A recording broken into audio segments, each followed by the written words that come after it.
Hey guys, welcome to the channel. In this video I will show you how to add variants in Figma. So variant is basically if you're creating some kind of animation or button and you want to merge them and create an animation, well of course you will need a view of the objects and you want to create a variation. That's actually pretty simple. So let us just create a rectangle and I will show you. I'm just going to create a rectangle and I will give it color, for example, let's say green, like this. Okay.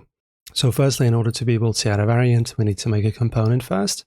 So go here, then you go Object and Create Component.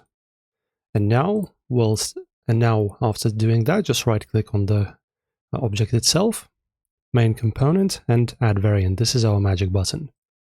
Bam! And as you can see, now I have the same variation of the same components, as you can see.